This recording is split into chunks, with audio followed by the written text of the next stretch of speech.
In recent years, the cumulative capital expenditure capex of tech giants on AI infrastructure has surged past the trillion-dollar mark.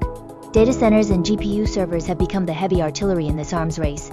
However, the accounting treatment of these assets, specifically their depreciation methods, is increasingly detached from their actual economic lifespan. Currently, the industry standard is to use straight-line depreciation over 4 to 6 years or longer, by spreading costs thinly over many years. Current expenses are suppressed, making profits look exceptionally robust. But as technological iteration accelerates, this financial window dressing is facing mounting skepticism. Drawing inspiration from the entertainment industry, where TV copyright amortization is front-loaded to match the hit period, we explore 3 depreciation models better suited to the nature of AI compute. These aren't hypothetical. They are valid options under accounting standards, yet they are rarely fully embraced by big tech. 1. The units of production method, amortizing by output, not time. The core logic: instead of depreciating by a fixed number of years, costs are allocated based on actual utility such as compute output, flops, or query volume. The more the hardware is used, the higher the depreciation expense for that period. If it sits idle, the expense is negligible. Real-world analogy: imagine you buy an electric vehicle EV specifically for ride-hailing. Rather than saying the car lasts 5 years, you depreciate it based on mileage. If you drive 10% of its total expected mileage in month 1, you record 10% depreciation. If the car sits in the garage for a month, you record 0. This reflects the actual wear and tear rather than just the passage of time. Application to AI compute: GPUs and data centers are essentially compute factories. For cloud providers like Microsoft or Amazon, the more these assets are utilized for training or inference, the faster they should depreciate. Currently, many compute clusters suffer from low utilization or partial idling.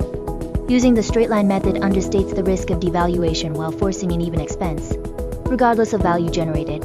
Switching to units of production would likely cause better than expected net profits to shrink, as the depreciation burden of idle assets would shift heavily onto active ones, shattering the artificial smoothness of financial reports. 2. Accelerated depreciation plus shortened lifespans. Hit hard, hit early. The core logic: utilizing methods like stubble declining balance DDB or sum of the years, digit SID to recognize the bulk of the expense in year 1. Simultaneously, the economic life is shortened to 2 to 4 years, down from the current 5 to 6. Coupled with rigorous annual impairment tests. Real-world analogy: you bought the latest flagship smartphone for $1.00 last year.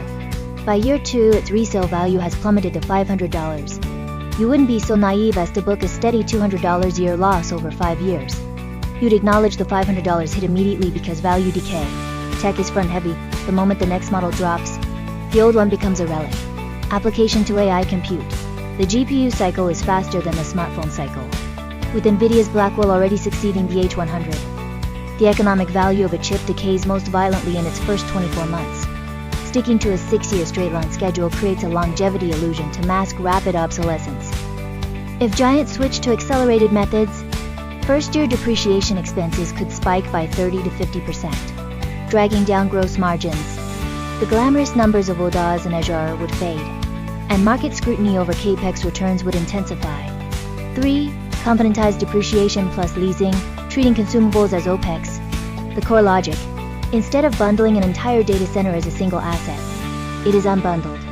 High-velocity components like GPUs are depreciated rapidly, while long-life infrastructure buildings, power grids, is amortized slowly.